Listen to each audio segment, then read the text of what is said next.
Graça e paz a todos os irmãos que estão assistindo. Eu me chamo Paulo Adams, estou missionário pela obra de Deus e eu quero te contar um pouco do que Deus fez na minha vida. Eu recebi essa oportunidade em Cristo de poder falar das grandezas do nosso Deus. Nós servimos um Deus que muda a vida e restitui caráter. Eu sou filho de pastores, então eu nasci dentro da igreja evangélica. Sou do ano de 86, então naquela época os regimes eclesiásticos eram bem mais rígidos do que hoje.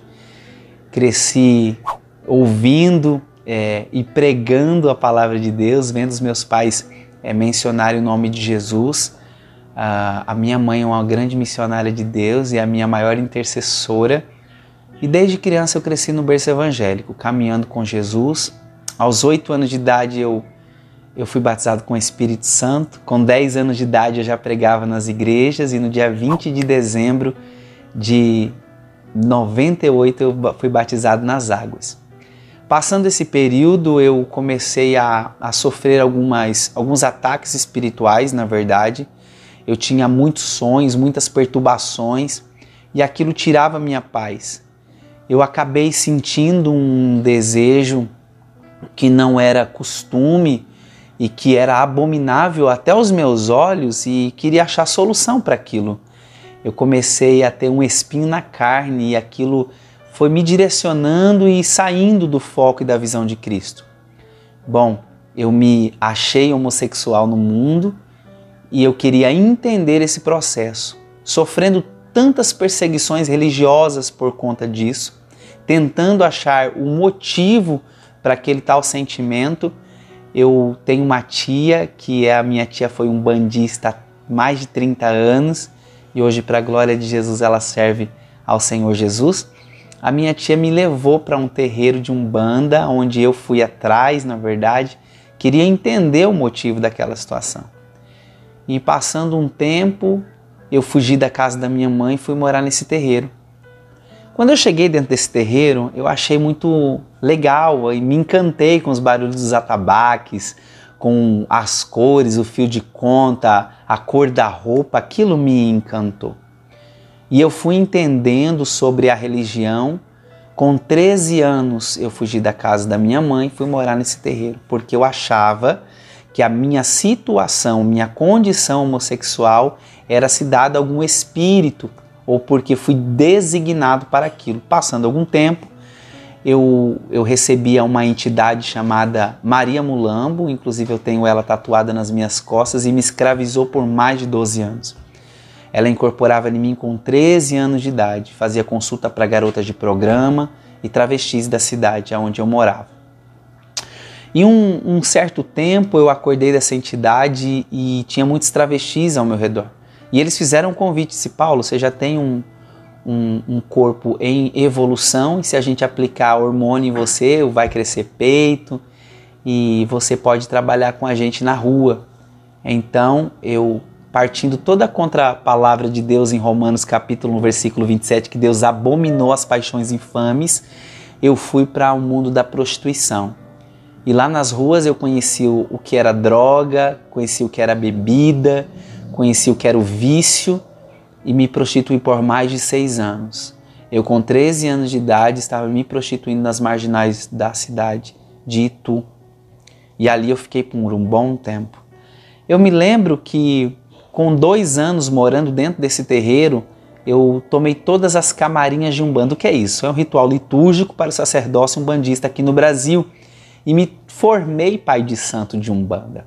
Recebi a chamada das 7 linhas de Umbanda e todas as divindades que eles cultuam, as deidades que eles cultuam. Estudei muito para aprender. Eu me lembro que eu assumi um relacionamento homoafetivo com 14 anos de idade e fui embora para uma outra cidade mais no interior de São Paulo. Chegando lá eu sofria muito, eu apanhava muito da pessoa que eu morava e eu me prostituía. Por muitas noites eu me prostituí por um prato de comida porque eu não tinha ninguém que pudesse me ajudar. Eu não queria ser cristão, eu queria entender aquilo que acontecia comigo. E eu achei na Umbanda aquela oportunidade de entender. E eu acreditava tanto no que os guias me diziam, acreditava tanto, a minha fé, eles eram a minha vida. Então eu dediquei esse momento para eles. Eu me prostituía à noite, eu entregava o dinheiro na mão da pessoa que eu morava e eu apanhava todos os dias dessa pessoa. Um dia eu não aguentava mais sofrer, eu fugi da casa do agressor e fui morar na rua. Eu fiquei 1 mês morando na rua e dormindo na porta do conservatório da cidade de Tatuí. E ali eu fiquei um bom tempo. Muitas pessoas faziam as entregas para as comidas, as pessoas em situação de rua, algumas denominações, e eu comia, tive meu papelão e dormi na rua. Eu sabia que Deus estava escrevendo uma história para mim. Eu sabia que Deus ainda tinha algum plano, mas naquele momento eu não tinha expectativa de vida alguma. Então eu me entreguei nas drogas, na prostituição. Em um certo tempo começaram a matar as pessoas que dormiam na rua, tacavam fogo, perseguiam. Eu, por acreditar naquelas divindades, eu fui dormir dentro do cemitério da cidade. Eu pulava o muro toda noite para não ser perseguido pelos agressores e dormia dentro do cemitério da cidade. Quando foi um dia eu não aguentava mais, eu disse, eu preciso sair daqui. Então eu me lembro que a parte de trás do cemitério tinha um orelhão público.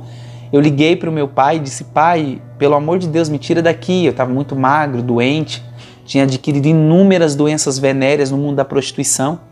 E aquilo foi acabando comigo e eu estava muito magro, muito abatido. Eu me recordo que um certo dia, nesse tempo, o meu pai disse para mim assim, filho, a porta da minha casa sempre vai estar aberta para você, mas tem que ser crente. Eu não queria ser crente. Porém eu disse, é melhor eu ir para a igreja forçado do que passar fome na rua. Então eu fui para a casa dos meus pais. E ali eu não fiquei nem 15 dias, caminhando pelo bairro, escutei uns barulhos de atabaque, fui bater na porta, era uma pessoa que me conhecia do primeiro terreiro. E disse para mim, Paulo, nós estávamos procurando por você. Eu vivi uma experiência afro-religiosa aqui no Brasil durante muitos anos. E o que aconteceu nesse período, eu fui designado a ser o pai pequeno da casa, ou seja, era o segundo líder daquela comunidade, daquele terreiro, de Umbanda.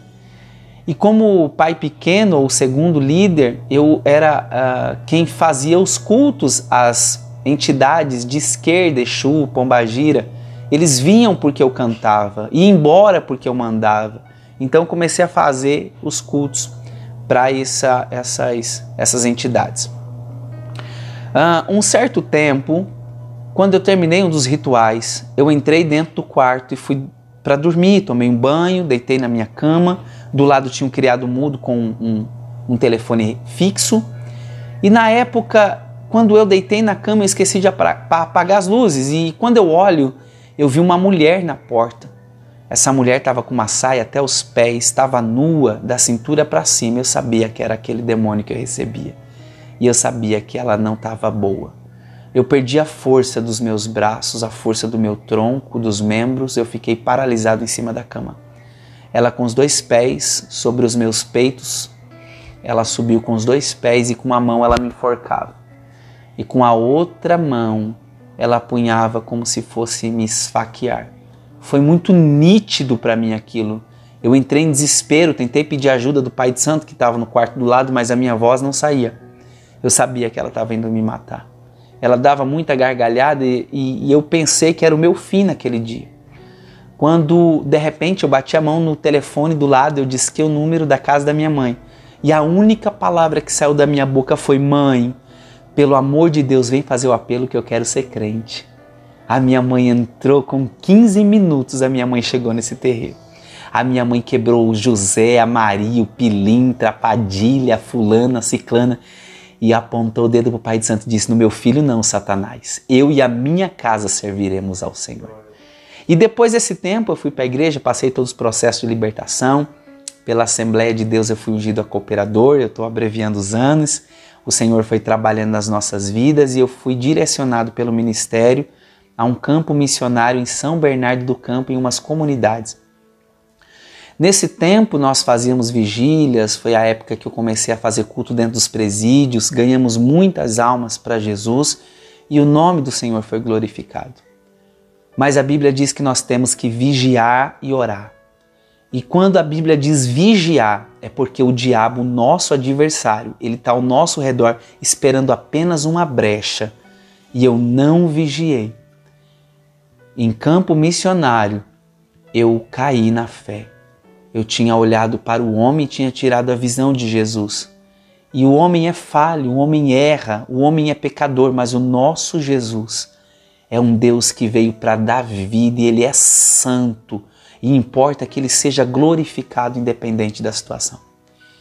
Eu me lembro que na época eu liguei para minha mãe e disse: mãe, eu não sou mais crente hoje. A minha mãe, bem pentecostal, deu aquele grito: o sangue de Jesus tem poder, Paulo, hoje você é um obreiro. Já tinha unção de missionário, você é obreiro e não pode desviar. Eu disse: já fui. Os crentes só enganam. Eu fui muito enganado por pessoas e atribuí isso no próprio corpo de Cristo. E voltei para a cidade de Itu e a primeira coisa que eu faço é voltar para a Umbanda. Ao passar dos anos, eu inicio o meu primeiro terreiro na rua Rubens Colim 91, na cidade de Itu. Eu tive o meu primeiro terreiro, iniciei a Ana e a Andréia. A Ana para ser a mãe criadeira da minha casa e a Andréia para ser mãe de santo. Eu falo o nome delas porque hoje elas são salvas em Cristo também, para a glória de Jesus. Eu iniciei 25 pessoas para a Umbanda e foi passando um certo tempo, eu disse: eu vou abrir um terreiro de candomblé. Eu quero conhecer o que era o candomblé. A diferença, para os irmãos entenderem, é que a Umbanda é uma religião brasileira. Então o idioma é o português. O candomblé que eu fui iniciado é de Queto, o idioma é o Yorubá, onde eu aprendi posteriormente a cultuar essas divindades africanas no Brasil. Com o terreiro aberto, um certo dia eu chego na Andréia e disse: Andréia, eu estou indo para o candomblé. Ela deu um grito e disse: pai, você vai ser crente? Eu falei para ela: eu nunca vou ser crente. E hoje eu estou te contando esse testemunho para a glória de Jesus. E eu me lembro que depois disso eu disse: eu estou indo para o candomblé. Eu fui para a cidade de Barueri, me iniciei no candomblé de Nação Queto. Iniciei para uma divindade africana e fui conhecer o idioma e conhecer o que era o ritual candomblé. 21 dias no roncó, um quarto escuro, com egé, sangue descendo sobre o meu corpo. 21 dias, 7 dias, 1 ano sem poder fazer muitas coisas, em obrigações religiosas. E esse tempo foi passando e eu tomei obrigação de 1 ano e assim por diante. E eu vivi dentro da casa de candomblé, então eu aprendi vivendo o que era a cultura afro-religiosa aqui no Brasil. Estive em Salvador por muito tempo, aprendendo, estudando, participando dos ritos sacros, da religião, e por aí foi acontecendo. Aconteceu que um dia eu fui na casa da Andréia, dessa minha filha de santo, e bati na porta da casa dela e ninguém saiu. Eu disse: Andréia deve estar me roubando. Quem conhece a religião de matriz africana sabe que se gera muito dinheiro, se acontece muito dinheiro. E eu falei: deve estar usando as minhas deidades para poder usufruir para si. Então eu fui pelo Brasil cantando candomblé em muitos lugares, em muitos estados do Brasil. E um certo dia a minha mãe fazia um culto na quinta-feira à tarde, culto missionário na casa dela. A essa altura eu já tinha muita raiva de crente, tinha muito ódio de crente, não queria saber de nenhum. Eu jogava pedra nas irmãs que iam para a igreja, fazia escândalos na porta das igrejas, fazia os pastores passar vergonha, até o dia que Jesus quis. E eu me lembro que num desses cultos eu falei que a minha mãe, ela fazia, eu disse: eu vou abrir um terreiro perto da casa da minha mãe, porque o barulho do atabaque vai atrapalhar o culto dela. E eu fiz. Peguei uma casa, minha casa tinha 8 cômodos, na frente eu tinha uma garagem, no fundo era o barracão. E um certo dia eu estava lá no fundo colhendo algumas ervas, algumas plantas medicinais que eu tinha para um outro ritual. A campainha tocou e um dos filhos de santo disse: pai, tem uma mulher te chamando. Eu falei: manda ela entrar. Essa mulher chegou e disse assim: você que é o pai de santo daqui? Eu disse: sou. Ela para mim: você faz trabalho de amarração? Eu falei: faço, já juntei homem com homem, mulher com mulher, eu sei fazer. E ela disse: é bom? Eu falei: sou. Ela disse: meu marido foi embora, você pode trazer ele de volta? Eu digo: posso. Segunda-feira, dia de fulano e ciclano, você traz aqui 7 galinhas para o primeiro sacrifício. A gente vai cortar essas galinhas. Eu me recordo que quando foi segunda-feira, essa mulher chegou com a foto do homem, com um saco cheio de galinhas e com o dinheiro para me pagar. Quando eu estou cortando a galinha, Aquela pombagira que eu recebia, que me escravizou por mais de 12 anos, soprou no meu ouvido e falou assim para mim, ela é crente. Eu mandei chamar a mulher e falei, você é crente? Ela falou, sou, moço, mas na minha igreja não revela não, pode continuar. Então eu continuei o trabalho da mulher. Ela disse, quantos dias o meu marido vai voltar? Eu disse, com 13 dias. Deu 7 dias, o marido dela não voltou. Deu 13 dias, o marido dela não voltou. E eu fui para a casa de Exu perguntar o porquê que ele não tinha voltado e ninguém me respondia. Eu usava roupa de matriz africana, eu usava o rechilier, o torso, o fio de conta, os colares, e assim eu andava de noite.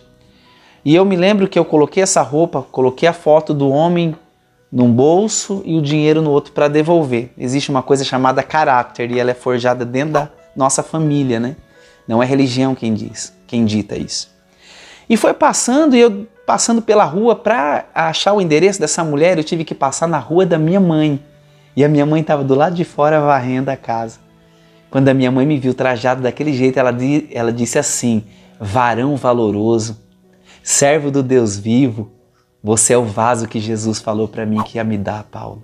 E eu disse, mãe, para, não fala isso não, eu sou pai de santo, você está queimando meu filme. E eu não sabia que naquele momento ela estava profetizando na minha vida, como o profeta Ezequiel profetizou no Vale de Ossos Secos. A minha mãe foi Ezequiel e eu era o osso seco. A minha mãe me via vestido de mulher na rua, corria, me abraçava e dizia assim, você é o varão que Jesus me deu. As irmãs da época diziam assim, irmã, você ainda ora para o Paulinho? A minha mãe dizia assim, fica quieta, o meu filho está no mundo, mas não é do mundo, pertence a Jesus. Quando nós temos confiança no Deus que nós servimos, você pode passar por situações que for. Deus ainda tem solução. A partir disso, eu subi, a minha mãe disse, vem tomar um café com a mãe. E eu conversando com a minha mãe, e eu daquele jeito vestido como pai de santo, e a minha mãe me abraçando, falando do amor de Jesus. E eu dizia, não fala de Jesus para mim que eu não quero saber, não vem com negócio de crente. E ela começou a conversar comigo. Foi passando as horas, eu lembrei que tinha que devolver o dinheiro e a foto, porque o trabalho não havia dado certo, eu tirei a foto do bolso. Eu disse, mãe, você conhece essa pessoa? A minha mãe olhou e disse, meu Deus, Paulinho, esse daqui é o pastor ali da rua de baixo. Foi naquele dia que eu descobri que macumba não pega em crente. Foi naquele dia que eu descobri que feitiço não pega em ungido. Porque a Bíblia vai dizer, e aos seus anjos dará ordem ao teu respeito. Praga alguma chega à tua tenda. Então, para você que está assistindo esse vídeo, não existe feitiçaria para acabar com o seu relacionamento. Não existe trabalho para fechar a porta de emprego. Se você tem o sangue de Jesus, Ele vai te cobrir desde a sua saída até a sua chegada. Existe um Deus que te guarda. Eu peguei, fiquei cheio de raiva, fui na porta da casa dessa mulher, eu era uma pessoa bem escandaloso, bem agressivo. Fui preso 3 vezes, sendo 2 por agressão. E eu me lembro que essa mulher pegou e disse para mim, o meu marido não voltou. Eu falei, você não falou para mim que ele era crente. Tô aqui a foto, tô aqui o seu dinheiro. Se você me ver na rua, você atravessa a calçada. Passaram-se muitos anos, eu encontrei, um dia fui ministrar numa igreja, encontrei com ela. Mas eu creio que Jesus vai fazer a obra completa. Vamos orar. Foi passando um tempo, eu disse, essa mulher vai me sujar aqui, essa mulher vai queimar o meu filme e eu preciso sair daqui. Então eu fechei o meu terreiro na cidade de Itu e fui para a cidade de Sorocaba, assumi outro relacionamento homoafetivo, fui para Sorocaba. Chegando em Sorocaba, a primeira coisa que eu fiz foi abrir um terreiro. Abri um terreiro e eu tocava macumba de segunda a sábado, sexta-feira, que a candomblessista não trabalha. Nós fazíamos parte da junta que fazia a Marcha do Axé na cidade de Sorocaba e organização da Marcha do Orgulho LGBT. Um certo dia eu estava descendo para a praça, pelo Orgulho LGBT, eu escutei uma voz que disse para mim assim, Paulo, eu estou voltando. Eu olhei para o companheiro e disse, você falou comigo? Ele disse, não. Olhei para o lado, falei, alguém falou comigo? E todos disseram, não. E aquilo foi mexendo comigo, eu dei 6 passos, escutei a voz de novo e disse assim, Paulo, eu estou voltando. Eu pensei, os guias não é porque eu conheço a voz dos meus guias. E falei com a pessoa, eu estou escutando vozes. E a pessoa disse, vai embora, vai para casa. Naquele tempo, Jesus já estava se achegando próximo a mim. Eu me lembro que eu fiz um trabalho. E nesse trabalho eu recebi uma direção dessa entidade que eu recebia, dessa pombagira, que eu fizesse um sacrifício para ela dentro de um cemitério em Recife, um cemitério de Santo Amaro. Se você é pernambucano, sabe que o cemitério de Santo Amaro é um cemitério tombado como patrimônio histórico. Eu entrei dentro do cemitério para fazer o sacrifício e quando eu olhei, eu vi um monte de... na lápide eu vi um monte de alguidais, um monte de coisa. Eu fiquei hospedado no sítio de Adão, foi o pai de santo da finada Clara Nunes. E eu fiz a oferenda, aquela entidade incorporou e disse, eu estou aqui nesse cemitério.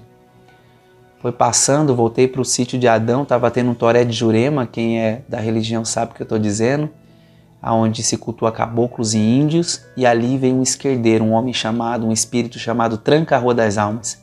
Ele me parou e disse, seu pai de santo, vai para Campinas, porque eu tenho um lugar a ser consagrado dentro daquele cemitério, daquela calunga. Então eu saí e vim para casa, para Campinas, fiquei hospedado num bairro chamado Dique 4, e de lá eu fui para o cemitério da cidade, onde até hoje existe uma lápide escrito aqui tributo à Tranca-Rua das Almas. E eu ofereci as minhas oferendas. E eu era cheio de querer zombar de crente, do mesmo jeito que eu estava. Eu fui lá na casa da minha mãe, peguei o carro, desci na porta da casa da minha mãe e disse, mãe, você fala tanto de Jesus para mim, que eu fui lá em Recife, Maria fulano estava enterrado. Cheguei lá em Campinas, fulano estava enterrado. A minha mãe disse, você foi em túmulo errado. Eu disse, não fui não. Ela experimenta no túmulo do meu Cristo. O meu Jesus não está em parede, meu Jesus não está em lápide, meu Jesus não está em terra. O meu Jesus é vivo. O meu Jesus é vivo. Eu disse, lá vem a senhora com esses assuntos de igreja. E nesse tempo em Sorocaba, eu continuando os trabalhos, eu trabalhava e abri uma boate, onde cuidava de garotas de programa. E ali era uma zona, né, conhecida como zona. Eu fui um dos gerentes dessa zona e fazendo trabalho com pombagira dentro dessas boates e o negócio sempre ocorrendo. Um dia Jesus me fere com uma doença chamada depressão. Aí você vai perguntar, por que Jesus te feriu? Ele não é da vida? Mas o meu Jesus também, ele fere, ele nos ensina. A Bíblia vai dizer, e ai daquele que tocar nas meninas dos meus olhos. Eu fui um pai de santo que perseguia a igreja de Cristo. Eu persegui homens e mulheres de Cristo. E a igreja de Cristo tem um dono. O povo de Deus tem um dono. E o dono um dia desceu para se encontrar comigo. Eu adquiri essa enfermidade, foi parando os meus rins e a depressão foi acabando comigo. Um certo dia liguei para o pai de santo que cuidava das minhas coisas em Osasco e ele disse, filho, vem para cá, a gente vai retirar, vai fazer os ebóis de cura e você vai melhorar. Eu tirei todos os ebóis. São 360 oduns, são caminhos para se curar, para se tirar ebó, para se fazer oferendas. São mais de 360 deuses que não fez o que um Jesus fez na minha vida. Então aquilo me deixou mais impactado. Eu me lembro que eu cheguei para minha casa em Sorocaba, eu coloquei as malas na porta, cheguei no fundo de casa, tinha um caibro no teto, eu amarrei uma corda no pescoço e disse, para mim não tem mais jeito. Eu não quero ser mais candomblessista, não quero ser um bandista e também não quero ser cristão. Nesse tempo eu amarrei a corda e escutei um vizinho colocou um hino que dizia assim, mas eu sei, Jesus te olha e te vê, e diz, filho, eu vou te socorrer, do pó e das cinzas eu vou te levantar, sou o teu Deus. Vendavais de Shirley Cavalhais. E eu conheci aquele louvor desde criança. Porém eu estava tão perturbado que eu pensei que o próprio Jesus estivesse despedindo de mim. Quando eu fui pular da cadeira, coloquei a mão no pescoço para me despedir da vida e a corda se desfez da minha mão como quem pega a farinha. Era o joelho da minha mãe orando e Deus escrevendo uma nova história para mim. Não entendendo o processo, eu corro para uma ponte que tinha próximo da minha casa. Quando eu pendurei da ponte, era abaixo do rio Sorocaba e todo mundo me olhando e alguém gritando, ah lá, o rapaz vai se jogar. De repente eu peguei o celular, liguei para minha mãe, disse, minha mãe estava vindo do Rio de Janeiro, disse, mãe, hoje é o último dia que a senhora escuta a minha voz. A minha mãe disse, por quê, filho? Eu falei, porque eu estou em cima de uma ponte e eu vou pular. A minha mãe disse, você não vai não, porque... por que eu não vou pular? Eu já estou aqui, para mim não tem mais saída. Ela disse, Paulo, você não vai pular. Em 1986, eu estava com você no meu ventre descendo o tanque batismal. Deus levantou um vaso no meio da igreja e disse, filha, Esse no teu ventre para mim é um vaso escolhido. Se os seus deuses mentem para você, o meu Deus não. Então larga tudo que você está fazendo aí, vem para minha casa agora. Se depois de 7 dias você quiser morrer, Paulo, é com você, eu só quero você 7 dias. Naquele tempo, eu pulei de volta para a linha, para a ponte que eu estava, era uma linha férrea, peguei um carro e fui para a casa da minha mãe. Eu disse, mãe, eu não quero ver a cara de crente, eu não quero ver pessoas, eu não quero ver ninguém aqui. Minha mãe disse, não filho, você vai ficar tranquilo. Eu fiquei escrevendo uma carta suicida nesses 7 dias que eu fiquei. Eu não saí para a rua, eu não sei se choveu. A minha família levava comida para mim na porta do quarto e retirava, não tomava banho. Eu só queria morrer. Quando deu 7 dias, a minha mãe bateu na porta do quarto e disse, filho, se arrume e vamos para a igreja. Eu disse, nunca, de jeito nenhum. 12 anos, a senhora nunca me chamou, eu não quero saber. Ela não me chamava porque eu brigava com ela. Então, ela achava melhor entregar na mão daquele que poderia resolver o problema, que é o próprio Jesus. Mas nesse dia, ela foi impulsionada pelo Espírito Santo e disse, filho, vamos para a igreja. Eu pensei, bom, eu vou fazer a alegria dela. Me despeço do Jesus dos crentes, vou na rodovia que tem próximo da casa da minha mãe e pulo na frente do caminhão. Minha mãe vai pensar que eu sofri um acidente, quando na verdade eu vou estar parando de sentir essa dor que só quem passa pela depressão sabe o que eu estou dizendo. É estar no meio de todo mundo, mas a tristeza é enxergar tudo cinza, não ter alegria, não ter força de vontade. Eu não tinha mais esperança. E eu disse, mãe, vai primeiro a senhora na igreja? A minha mãe foi. Eu coloquei uma roupa toda preta, que a candomblessista não pode usar preto. Quando eu estou subindo, como sinal de luto, quando eu estou subindo na porta da igreja de cabeça baixa, boné, todo mundo começou a gritar, olha lá, o pai de santo, pai fulano está aí. E nesse tempo, eu pisei no primeiro degrau da igreja, escutei a porta de um carro batendo, quando eu olhei para o chão e fui levantando os meus olhos. Era a Andréia, minha filha de santo. A Andréia estava diferente. Estava com uma saia à altura do joelho, com a Bíblia debaixo do braço, olhou para mim e disse, pai, Jesus me salvou. Eu fechei a cara para ela e falei, depois eu resolvo isso com você. Quando eu pisei dentro da igreja, a mãe dela, que era a mãe criadeira da minha casa, já estava sentada no círculo de oração. Os ogãs que batiam os atabaques já eram diáconos da igreja. Aquelas pessoas que eu tinha iniciado estavam todas na igreja. E eu tinha muita raiva, eu disse, esse pastor vai apanhar, porque Jesus fechou meu terreiro. Eu me lembro que a minha mãe havia me dito que uma missionária ia vir do Japão para pregar e eu a conhecia desde criança, ela me conhecia na verdade. E eu tinha muita aversão aos cristãos. Eu me lembro que eu sentei no fundo com a cabeça baixa e eu disse, se ela vir do meu lado, se ela vir com revelação, eu jogo uma cadeira nela. Quando eu pensei nisso, ela já estava na minha frente. Ela apontou o dedo e disse, Paulinho, quanto tempo! Eu sabia que ia te encontrar no Brasil, porque quando eu estava fazendo uma ponte aérea do Japão para o Brasil, eu fiquei em Frankfurt, na Alemanha, 4 horas.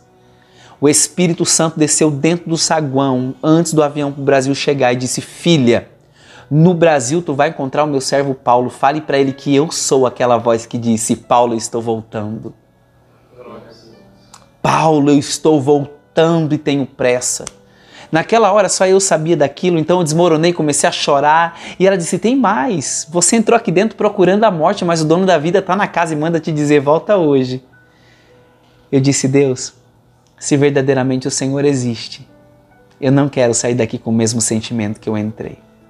Eu não quero sair daqui com a mesma dor que eu entrei. Eu não quero sair daqui com os mesmos anseios que eu entrei. Se verdadeiramente o Senhor existe, muda a minha história. E Jesus mudou a minha história. E o Senhor me disse, eu vou te levar às nações e o meu nome será glorificado sobre a tua vida. Eu abandonei a homossexualidade para servir a Cristo. Eu abandonei a religião de matriz africana em que eu vivi para servir a Cristo. Eu abandonei tudo para servir o reino de Deus. E eu posso dizer, foi a melhor coisa que eu fiz na vida. Hoje eu acordo feliz, acordo contente. E desde então o Senhor tem nos levado, já são 21 estados brasileiros, 4 países pregando o Evangelho de Jesus e dizendo que o Senhor é bom. Atualmente nós trabalhamos numa associação onde nós trabalhamos com crianças de abrigo infantil, Temos uma empresa que faz caravanas missionárias, nós trabalhamos hoje para o reino de Deus. Se você tem um filho que está na homossexualidade, na bruxaria, na prisão, ainda há esperança. Eu quero deixar uma palavra de meditação para você no livro de Jó, capítulo 42, versículo 2 diz assim: porque eu sei que tudo podes e que nenhum dos teus pensamentos pode ser impedido. A gente tem uma mania de pensar: o que Deus pensa de mim? O pensamento de Deus ainda é de paz sobre nós. Então entenda que independente da forma, das lutas, das provações que você tem passado, Jesus tem solução para o teu problema. Hoje eu trabalho com pessoas e consigo, através de Jesus, resgatar pessoas que estavam na homossexualidade, na bruxaria, na feitiçaria. São pessoas que se renderam a Jesus. Tem vários casos que posso dizer de pessoas que se converteram a Cristo através das nossas ministrações, da presença de Deus que nos é empunhada como responsabilidade. Atualmente eu tenho um canal no YouTube, chama Missionário Paulo Adams. Você pode seguir se você sentir de Deus. Acredito que vai ter um link na descrição, onde eu falo sobre missões. Mas eu tenho uma página no Facebook chamada Missionário Paulo Adams e também o Instagram, Paulo Adams _oficial. Me segue lá, eu tenho certeza que Jesus vai falar mais com você. Tem muita coisa para você ainda. Deus abençoe, fique na paz.